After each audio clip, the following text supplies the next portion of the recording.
Hi అండి, ఈరోజు వీడియోలో స్టార్ నెక్ కటింగ్ స్టిచ్చింగ్ వీడియోలో చెప్తానండి. అయితే మనకి నెక్ డౌన్ ఆది బ్లౌజ్ ప్రకారం అయితే 10 ఇంచెస్ వచ్చింది. కానీ మనకి స్టార్ నెక్ వచ్చేటప్పటికి ఒక హాఫ్ ఇంచ్ కిందకి పెట్టుకుంటే బాగుంటుంది. మీకు ఇంకా డీప్గా కావాలనుకుంటే 1 ఇంచ్ కూడా కిందకి పెట్టుకోవచ్చు అన్నమాట. అలాగే నెక్ వెడల్పు వచ్చేసి పెద్ద సైజ్ బ్లౌజ్కి అయితే 2.5, చిన్న సైజ్ బ్లౌజ్కి అయితే 2.5 పెట్టుకోవాలి. ఇది పెద్ద సైజ్ బ్లౌజ్ అండి, అందుకనేసి నేను 2.5 అయితే పెట్టుకున్నాను.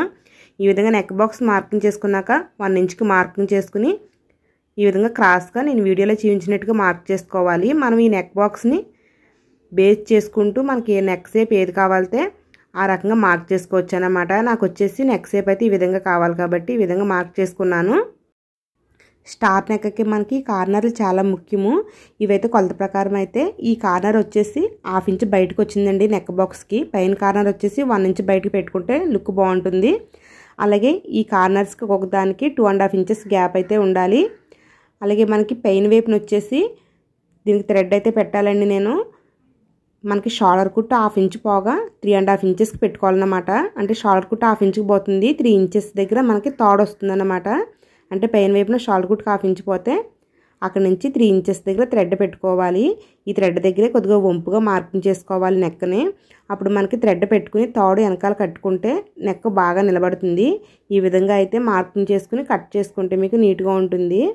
మనకి నెక్ డౌన్ అయితే మారిందంటే ఇవి కూడా కొంచెం కొలతలు మార్చుకుని హాఫ్ ఇంచ్ తేడాలో మార్చుకుని స్టార్ నెక్ అయితే మార్క్ చేసుకోవాలండి. కొంతమంది నెక్ డౌన్ ఎక్కువ పెట్టుకుంటారు, కొంతమంది తక్కువ పెట్టుకుంటారు. దాన్ని బట్టి మనకి కొలతలు కూడా మారుతూ ఉంటాయి అన్నమాట.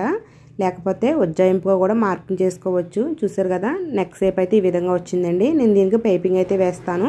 ఇప్పుడు నేను లైనింగ్ కట్ చేశాను. దీని మీద బ్లౌజ్ పీస్ని అయితే వేసేసి రెండాటిని జాయింట్ చేసేసుకోవాలి. ఈ విధంగా జాయింట్ చేసుకున్న తర్వాత మనం నెక్ అయితే కట్ చేసేసుకోవాలి. ఈ విధంగా నెక్ కట్ చేసుకున్న తర్వాత నేనైతే పైపింగ్ వేసుకుంటున్నానండి. ఇది సారీ కలర్లో క్రాస్ పీస్లు అయితే తీసుకోవాలి. మనకి వంపుల దగ్గర బాగా తిరగాలి కాబట్టి క్రాస్ ముక్కలను అయితే తీసుకుని నెక్ పట్టిని ఈ విధంగా జాయింట్ చేసుకున్నాక కార్నర్స్ దగ్గర చిన్న చిన్న కట్స్ పెట్టుకోవాలి. అలాగే మనకి ఇది రౌండ్ తిరిగే చోట ప్రతి చోట కూడా దగ్గరగా చిన్న చిన్న కట్స్ పెట్టుకోవాలి. ఈ కట్స్ పెట్టుకున్నప్పుడు మనము జాయింట్ చేసాం కదా, నెక్ పట్టి జాయింట్ చేసిన కుట్టు అయితే కట్ అవ్వకుండా కట్స్ పెట్టుకోవాలి. తర్వాత థ్రెడ్తో పైపింగ్ అయితే వేయాలండి. మీకు థ్రెడ్తో పైపింగ్ ఏ విధంగా వేయాలో మీకు ముందు వీడియోలో పెట్టాను. ఆ వీడియో అయితే చూడండి, చాలా నీట్గా అయితే వస్తుంది, లుక్ కూడా బాగుంటుందండి. ప్లీజ్ అండి వీడియో లైక్ చేయండి, ఛానల్ సబ్స్క్రైబ్